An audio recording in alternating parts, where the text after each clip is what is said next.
بسم الله الرحمن الرحيم وبه نستعين الحمد لله رب العالمين والصلاة والسلام على سيد المرسلين وعلى آله وصحبه أجمعين ومن تبعهم بإحسان إلى يوم الدين. أعوذ بالله من الشيطان الرجيم. بسم الله الرحمن الرحيم. الله لا إله إلا هو الحي القيوم لا تأخذه سنة ولا نوم له ما في السماوات وما في الأرض من ذا الذي يشفع عنده إلا بإذنه يعلم ما بين أيديهم وما خلفهم ولا يحيطون بشيء من علمه إلا بما شاء وسع كرسيه السماوات والأرض ولا يؤوده حفظهما وهو العلي العظيم.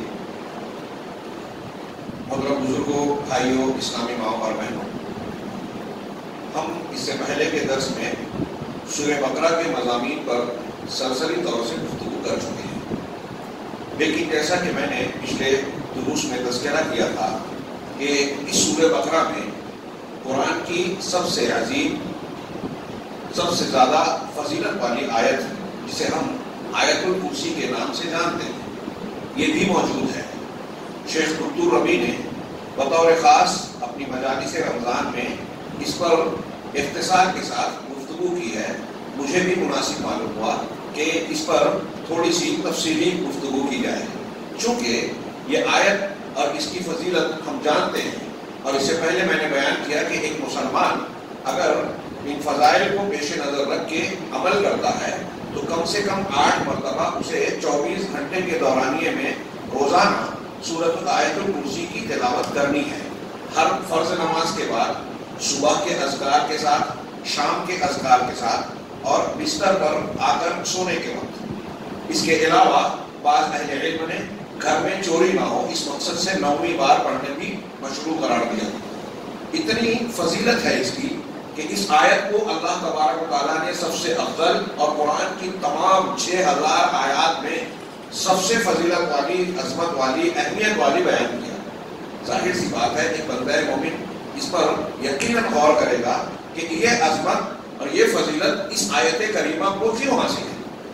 ظاہر سی بات ہے کہ اس کے مضامین کی وجہ سے.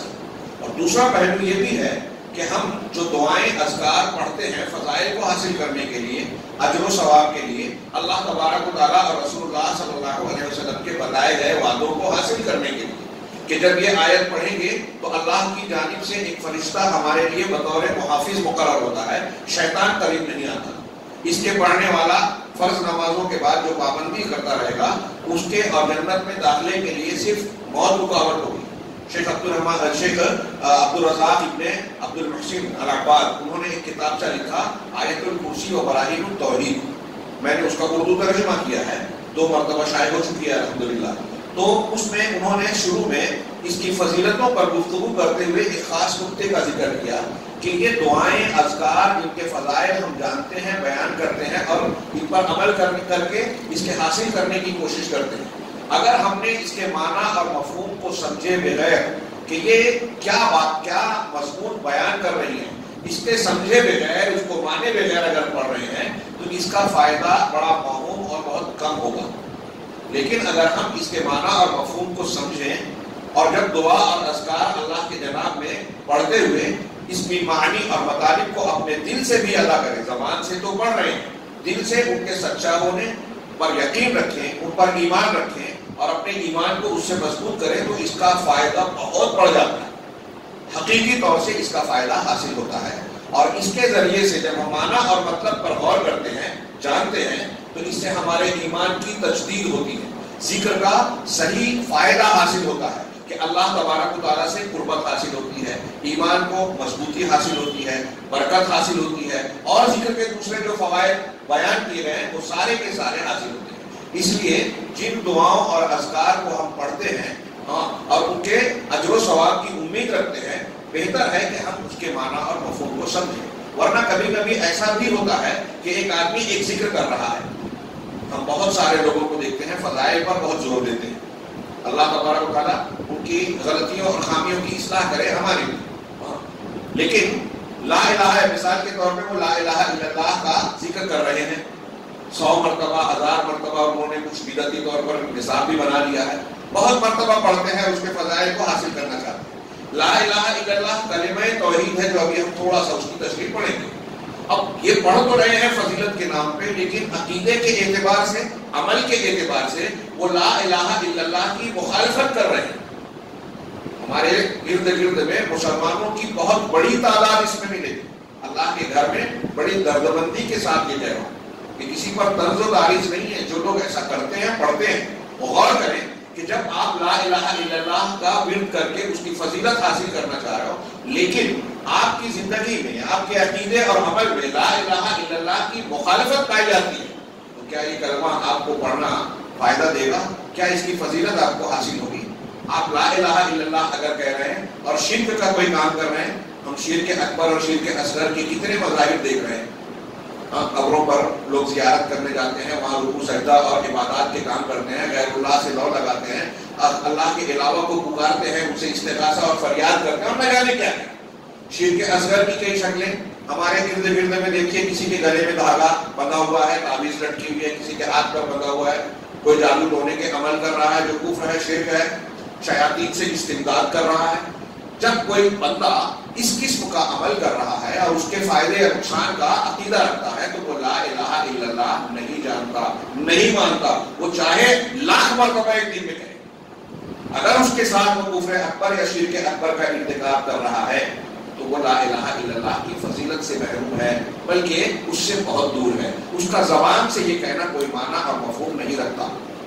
یہ تھوڑی سی تمہید کی روشنی میں آپ غور کیجئے، اور پھر فضائل کے اوراد، اذکار اور ان آیتوں کو جو ہم پڑھتے ہیں، ان کے معنی اور مطالب پر غور کیجئے، توجہ دیجئے. آئیے ہم آج کی مجلس میں آیت الکرسی کے پر سرسری نظر ڈالتے ہیں. ہمارے جمعیت اہل حدیث مالیگاؤں کا ایک یوٹیوب چینل ہے، پیغام قرآن کے نام سے ایک پروگرام ہم نے شروع کیا تھا 1 سال پہلے، 1.5 سال پہلے. اس میں سلسلہ وار ان آیتوں کو لیا گیا جو فضائل پر، ابھی وہ ادھورا ہے. فضائل والی آیتیں سورہ فاتحہ اور سورہ فاتحہ کے بعد آیت الکرسی، اور اس کے بعد ابھی آمن الرسول ادھورا ہے. آیت الکرسی پر میں نے اس میں تقریباً کم و بیش 20 دروس دیے ہیں. 20 دروس دیے ہیں. ایک کتابچہ پورا میں نے بتایا کہ ترجمہ کیا ہے. ظاہر سی بات ہے کہ یہاں جو کچھ باتیں میں پیش کروں گا وہ بہت مختصر ہوگی. آپ ان مختصر باتوں کو بغور سن کے ان کی گہرائیوں میں جانے کی کوشش کریں.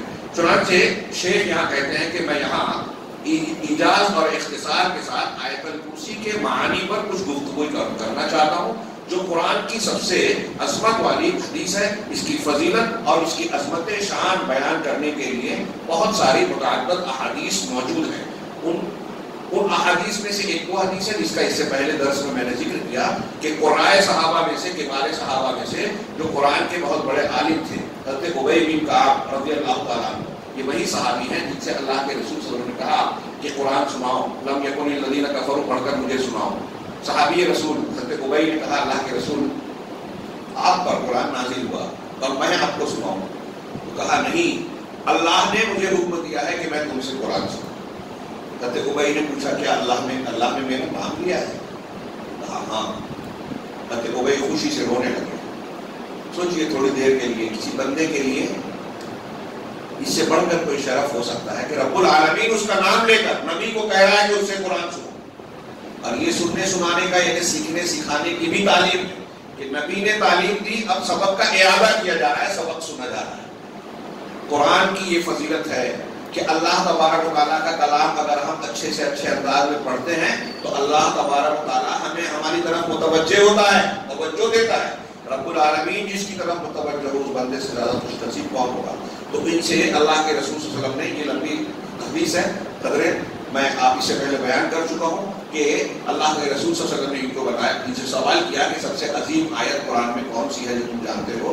تو انہوں نے دوسری مرتبہ سوال کرنے کے بعد کہا کہ آیت الکرسی. تو انہوں نے، اللہ کے رسول نے کہا لیہ واللہ لیہ نکل علم یا ابو المنذر، اے ابو المنذر ان کی کنیت ہے، علم تم کو مبارک ہو. آیت الکرسی کا یہ جو اتنی آیتوں میں صحابی رسول کو بھی دیکھیے کہ کتنا شعور اور ان کا دین پر اور علم پر کتنی گہری نظر تھی کہ قرآن کی اتنی ساری آیتوں میں ان کی بھی نظر اسی آیت پر پڑی جو واقعی میں عظمت اور فضیلت والی تھی. گویا صحابی رسول بھی مضامین کی اہمیت اور گہرائیوں کو جانتے اور پہچانتے تھے، اس لیے کہ وہ قرآن کو ہماری طرح صرف الفاظ کے طور پر پڑھتے اور سنتے نہیں تھے، بلکہ ان کے معنی اور مطالب پر تدبر کرتے اور ان کی گہرائیوں میں جاتے تھے۔ آگے ہم پڑھتے ہیں، شیخ کہتے ہیں کہ یہ آیت اللہ تبارک و تعالیٰ نے اس میں توحید کا ذکر کیا، اس آیت کریمہ میں توحید کا ذکر کیا، اور پھر اس توحید میں اللہ کی الوہیت کی توحید کی 3 قسمیں بیان کی جاتی ہیں: توحید الوہیت، توحید ربوبیت، توحید اسماء و صفات۔ جو اللہ تعالیٰ کی الوہیت، عبادت کا جو حق ہے، جتنی بھی عبادتیں ہوں ظاہری باطنی، سب اللہ کے لیے ہی صرف خاص کی جائے، یہ توحید الوہیت ہے۔ عبادات میں سے کوئی ایک عبادت بھی معمولی سی اللہ کے علاوہ کسی اور کے لیے کسی نے کی، وہ شرک کر رہا ہے۔ توحید الوہیت اللہ کے حقوق اور عبادات کو صرف اس کے لیے خاص کرنا۔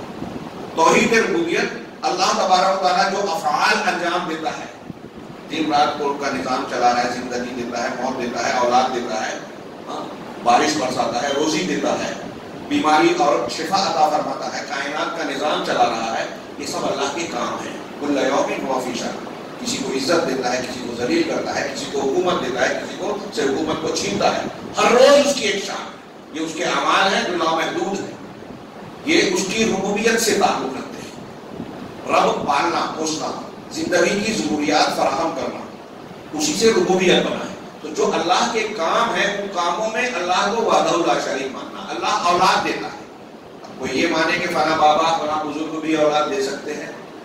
اللہ نفع اور نقصان کا مالک ہے، کوئی یہ سمجھے کہ فلاں بھی نفع اور نقصان پہنچا سکتا ہے۔ اللہ روزی دینے والا ہے، کوئی یہ سمجھے کہ فلاں بھی روزی اور رزق دے سکتے ہیں، تو وہ شرک کر رہا ہے ربوبیت میں۔ اور توحید ربوبیت میں عام طور سے دنیا کی قوموں میں شرک کم پایا گیا، اور اگر پایا بھی گیا تو ایک بڑے رب کو ماننے والے سب ہیں۔ اسی لیے علماء نے کہا کہ دنیا میں کوئی قوم آپ کو معروف طائفہ، معروف گروہ ایسا نہیں ملے گا جو دو ایک جیسے رب کو مانتے ہیں۔ جو دو کو مانتے ہیں، جیسے مجوس میں ایک فرقہ ہے مانویہ، وہ اچھائی کا رب اور برائی کا رب کو مانتے ہیں، ایک اجالا اور ایک تاریکی، منو یسرا جس کو کہتے ہیں فارسی والے۔ تو اس میں بھی وہ جو اجالے کا، نور کا الہ مانتے ہیں، رب مانتے ہیں، اس کو بڑا مانتے ہیں، اور ظلمت اور تاریکی والے کو چھوٹا مانتے ہیں۔ عیسائیوں میں 3 کے قائل ہیں، لیکن اکثر اللہ کو ہی بڑا مانتے ہیں زیادہ تر، الا ماشاء اللہ۔ اور اسی طریقے سے ہندو دھرم میں جتنے کنکر اتنے شنکر کا عقیدہ ہے، لیکن یہاں بھی آپ اگر ویدوں کا مطالعہ کریں تو ایک سب سے بڑی قوت، پاور اور طاقت کا تصور موجود ہے۔ اس کے 3 روپ مانتے ہیں، اس میں بھی سب سے بڑا ایک کو مانتے ہیں، وشنو، برہما اور کیا بولتے ہیں، شیو، 3 کو وہ بڑا مانتے ہیں۔ ان 3 کو کہتے ہیں کہ ایک ہے، 3 روپ ہے، وغیرہ وغیرہ، لیکن ایک سب سے بڑی قوت کا تصور ہر مذہب میں پایا جاتا ہے، ربوبیت میں۔ بہرحال ہم آگے بڑھتے ہیں کہ توحید ربوبیت بھی اس میں بیان کی گئی ہے آیت الکرسی میں، اور اللہ کے اسماء و صفات کی توحید بھی بیان کی گئی ہے۔ شیخ عبدالرزاق نے اپنی کتاب میں لکھا کہ آیت الکرسی میں اللہ تبارک تعالیٰ کے 10 اسماء مبارکہ ہیں۔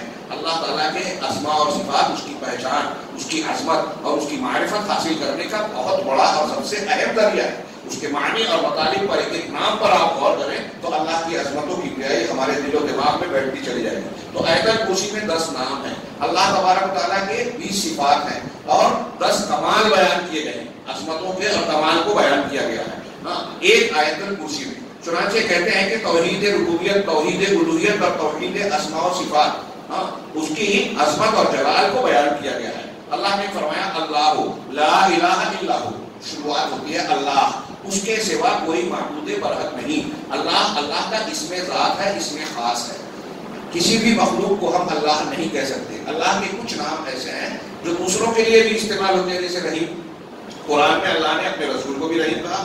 سمیع اور بصیر اللہ نے اللہ کے ناموں میں سے ہے، لیکن بندوں کے بھی ہیں، تو ہم وہاں یہ کہتے ہیں کہ جو نام اللہ کے لیے ہے وہ اللہ، اس کا معنی اللہ کے لیے خاص ہے، اس میں بندوں کی کوئی مشابہت نہیں ہے۔ اور جو بندوں کے لیے سمیع بصیر استعمال ہو رہا ہے، رحیم استعمال ہو رہا ہے، وہ بندوں کے لیے وہ معنی خاص ہے، وہ اللہ کو ایسا نہیں ہے۔ دونوں کا معنی اختصاص ہے، لفظ ایک ہے، معنی دونوں کا الگ الگ ہے۔ یہ ہم کسی اور موقع پر تفصیلی گفتگو کریں گے، لیکن یہاں یہ یاد رکھنا چاہیے کہ کچھ نام ایسے ہیں رب العالمین کے جو بغیر اضافت کے کسی اللہ کے علاوہ کسی کے لیے استعمال نہیں کیے جا سکتے، جو اس کے اسم ذات ہیں، اسم خاص ہے، جیسے اللہ، جیسے الرحمن، جیسے القدوس، جیسے رب۔ ان اسما کو بغیر کسی اضافت کے مخلوق کے لیے استعمال نہیں کیا جا سکتا۔ تو اللہ نے فرمایا کہ اللہ لا الہ الا ہو، اس میں توحید الوہیت کا اثبات ہے، جس میں اللہ تبارک و تعالیٰ نے جس توحید کے لیے اولین اور آخرین کو، تمام لوگوں کو جس توحید کے لیے پیدا کیا، جنت اور جہنم کو اسی کی بنیاد پر پیدا کیا، اور اسی توحید کو سکھانے اور لوگوں میں پھیلانے کے لیے انبیاء اور رسولوں کو مبعوث کیا، کتابوں کو نازل کیا اسی توحید کے لیے۔ سوچئے کتنی اہمیت کے حامل ہے۔ جنت اور جہنم ملنے کی بنیاد صرف یہی ایک ہے، اگر ایک بندہ توحید پر ہے، شرک سے بچ کر مر گیا تو جنت میں ضرور جائے گا، پہلے جائے یا دیر سے جائے گا ضرور۔ قرآن حدیث کی بہت سی دلیل ہے، اور اگر توحید نہیں ہے تو کسی قیمت پر وہ جہنم سے نہیں نکلے گا۔ ان اللہ لا یغفر ان یشرک بہ ویغفر ما دون ذلک، اللہ اس کو نہیں بخشے گا، معاف کرے گا کہ اس کے ساتھ شرک کیا جائے، جو توحید کی ضد ہے، شرک کیا جائے، اور اس کے علاوہ جسے چاہے گا بخشے گا۔ قرآن کی آیت ہے، بخاری کی ایک حدیث میں ہے کہ جہنمی سے اللہ تعالیٰ سوال کرے گا کہ تو جہنم میں ہے، یہ بتا کہ جس دنیا میں تو تھا، جس کے پیچھے پڑا ہوا تھا، وہ پوری دنیا تجھے مل جائے تو کیا تو اس بات کو پسند کرے گا کہ پوری دنیا کو فدیے میں دے کر، بدلے میں دے کر اپنے آپ کو اس آگ اور اس جہنم سے بچا لے گا؟ ہاں اللہ تعالیٰ میں ایسا چاہوں گا۔ اللہ تعالیٰ نے کہا کہ تو جھوٹ بول رہا ہے، میں نے تجھ سے جو مطالبہ کیا تھا جبکہ تو آدم کی پیٹھ میں تھا، اس سے بہت چھوٹی بات کا مطالبہ کیا تھا، اور وہ یہ تھا کہ میرے ساتھ شرک نہیں کرنا۔ کتنی اہمیت کی بات ہے توحید پر قائم رہنا۔ ہمارے اور آپ کے لیے زندگی میں سب سے زیادہ اہم، سب سے زیادہ ضروری کوئی بات ہے تو وہ یہ کہ ہم توحید کو سمجھیں، اسے اختیار کریں، شرک کو سمجھیں، اس سے اپنے آپ کو بچائیں۔ دنیا میں ایک آدمی مالی اعتبار سے، دنیاوی اعتبار سے کوئی محرومی کا شکار ہو، پریشانیوں میں مبتلا ہو، کوئی بڑی سے بڑی مصیبت آ جائے، کوئی بات نہیں، یہ دنیا تو گزرنی ہی ہے، کٹنی ہے، لیکن اگر وہ شرک میں مبتلا ہے تو یہ بہت بڑی مصیبت ہے۔ اگر پیغمبر کا باپ آزر ہو، پیغمبر کا بیٹا نوح علیہ السلام کا بیٹا ہو، پیغمبر کی بیوی لوط علیہ السلام کی بیوی ہو، اگر وہ کفر اور شرک پر مر گئی تو وہ پیغمبر سے رشتہ داری بھی اس کو نہیں بچا سکتی اللہ کے عذاب سے۔ آگے بڑھتے ہیں، کہتے ہیں کہ یہ وہ توحید ہے جس کے لیے جنت و جہنم بنی۔ سارے انبیاء جس کی دعوت کے لیے، انبیاء کرام نے توحید کی دعوت دی۔ اگر قوم نے لا الہ الا اللہ کو قبول نہیں کیا تو انبیاء نے دین اور شریعت کی اگلی تعلیم اور درس نہیں دیا۔ لا الہ الا اللہ کا معنی کیا ہے؟ اللہ لا الہ الا اللہ، اس کے سوا کوئی معبود برحق نہیں۔ اس کا معنی ہے لا معبود بحق الا اللہ، حقیقت میں اللہ کے سوا کوئی معبود نہیں ہے۔ یہ معنی اپنے اختصار اور اپنے ایجاز کے باوجود انتہائی واضح ہے۔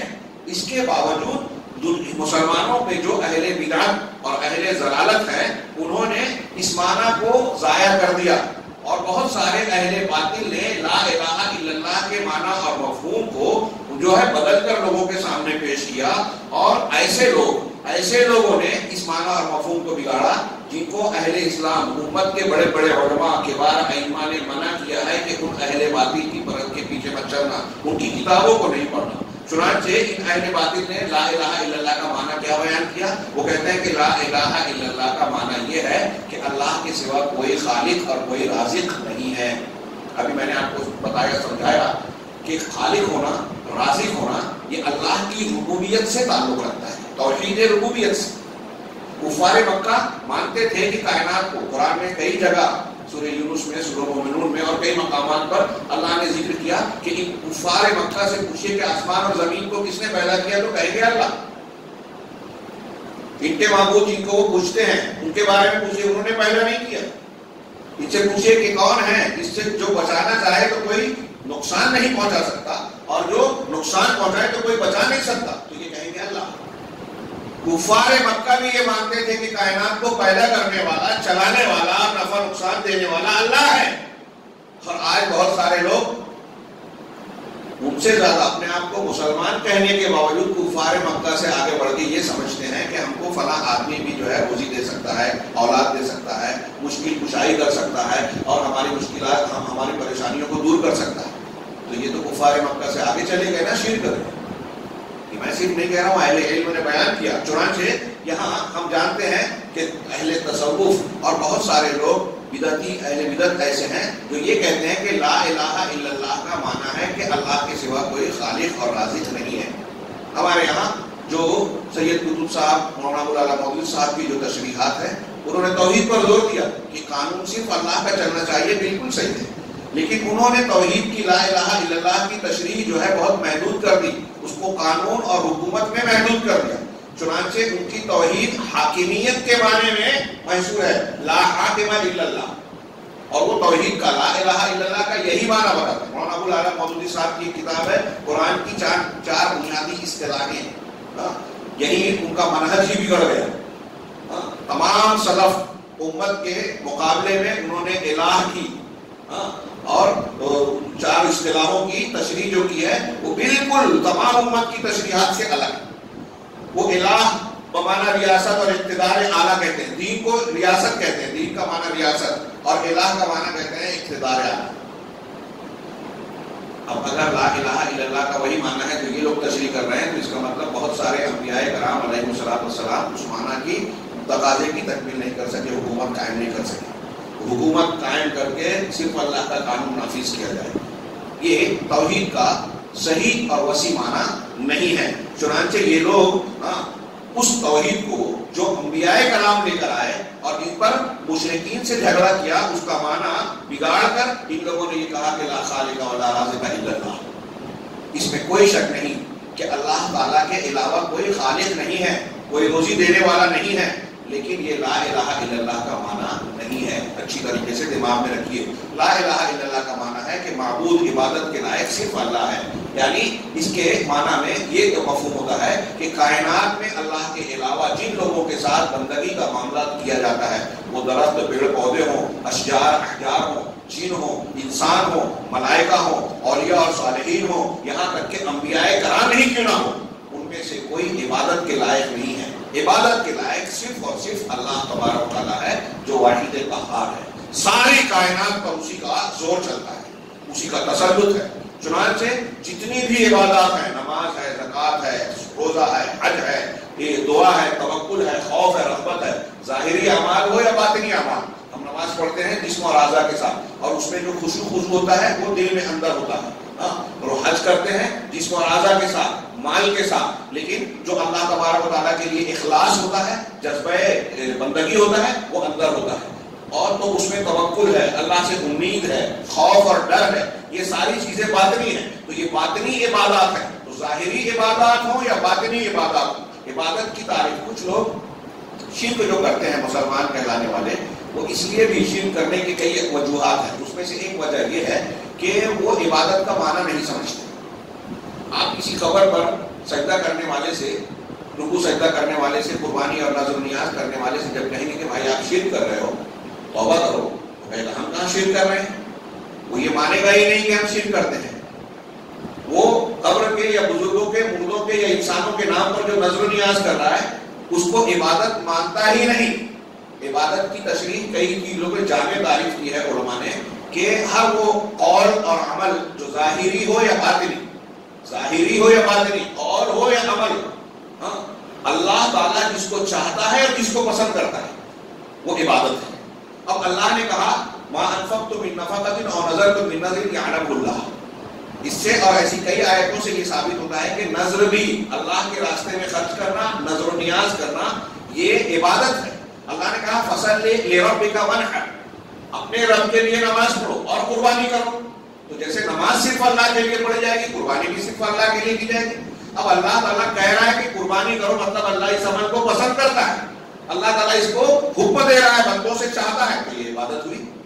جتنے اعمال اللہ تعالیٰ نے کہا کہ ان الشیاطین ذالکم الشیطان یخوف اولیاءہ فلا تخافوهم وخافونی ان کنتم مؤمنین، کہ یہ شیطان ہے جو اپنے اولیاء کو ڈراتا ہے، تم مجھ سے مت ڈرو، مجھ سے ڈرو اگر تم مومن ہو.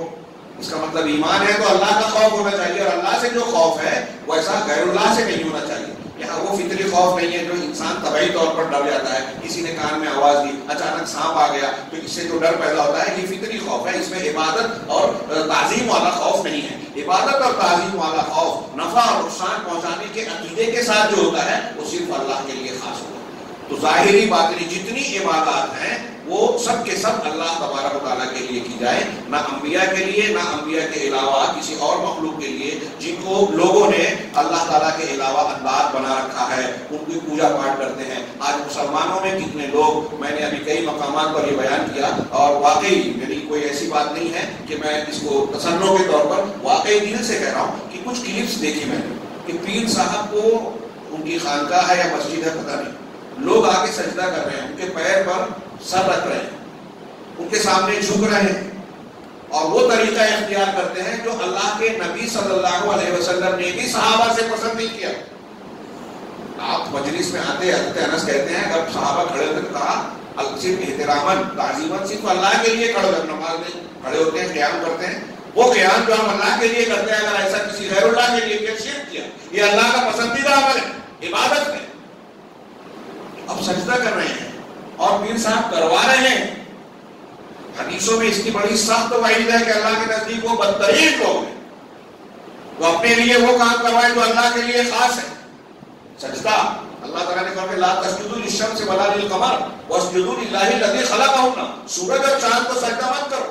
ہمارے یہاں ہندو لوگ بولتے ہیں نا اس سے فائدہ ہو رہا ہے، اس سے فائدہ ہو رہا ہے، ماں باپ سے فائدہ ہو رہا ہے، تو وہ کچھ نہیں، ماں باپ نے ہم کو پیدا نہیں کیا، ماں باپ چاہنے سے ہم پیدا نہیں ہوئے، اللہ کے چاہنے سے پیدا ہوئے۔ کسی بھی انسان سے پوچھئے کہ کیا اگر آپ کی شادی ہو جائے اور آپ چاہیں گے بیٹا پیدا ہو جائے تو ہو جائے گا، بیٹی پیدا ہو جائے تو ہو جائے گی، نہیں چاہیں گے تو نہیں ہوگا۔ جب آپ کے چاہنے سے نہیں ہو رہا ہے تو آپ کے ماں باپ کے چاہنے سے آپ پیدا نہیں ہوئے۔ ایک پروسیجر ہے جو ہم پورا کرتے ہیں۔ ایک کسان کھیت میں بیج ڈالتا ہے، پانی دیتا ہے، اب اوپر والے کی مہربانی اور اس کے کرم کا منتظر ہوتا ہے، اگر وہ چاہتا ہے تو اچھی فصل ہوتی ہے، وہ چاہتا ہے تو فصل تباہ ہو جاتی ہے۔ ایسے ہی شادی بیاہ کے بعد بچوں کی ولادت کا معاملہ ہے، تو دینے والا کرنے والا اللہ ہے۔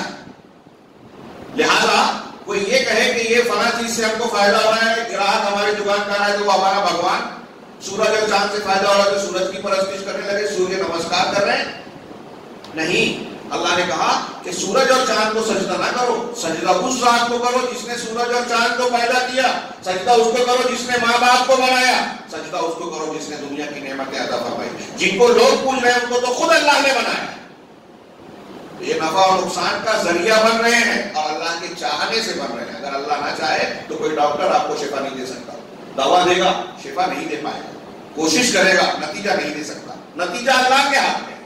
تو بہرحال یہ سبق بنیادی ہے، اس کو ذہن نشین رکھنے کی ضرورت ہے۔ چنانچہ یہ کہہ رہے ہیں کہ لوگ جو ہیں لہذا ہم پر واجب ہے کہ ہم اس توحید کو خوب اچھی طرح سے سمجھیں جس کو لے کر انبیاء کرام علیہ السلام آئے، اور اللہ نے حکم دیا کہ لوگوں میں اس کو پھیلایا جائے۔ لیکن اہل ملت اپنے باطل کو پھیلاتے ہیں، اور ہمارے یہاں بہت سی جماعتیں، بہت سے مدارس اور مکاتب فکر ایسے ہیں جو یہ باطل تفسیر کرتے ہیں لا الہ الا اللہ کے عظیم الشان کلمے کی جو معنویت ہے اس کو بدل کر اس کا غلط معنی بیان کرتے ہیں، جس کی یہ شان ہے، یہ عظمت ہے، کبریائی ہے، وہ بڑائی ہے۔ اللہ تبارک و تعالیٰ نے تمام رسولوں کو اس کلمے کے لیے بھیجا، تمام کتابیں اس لیے نازل کی، اور پھر سے بات کو دہرایا کہ جنت اور جہنم بھی اسی کے لیے پیدا کیا۔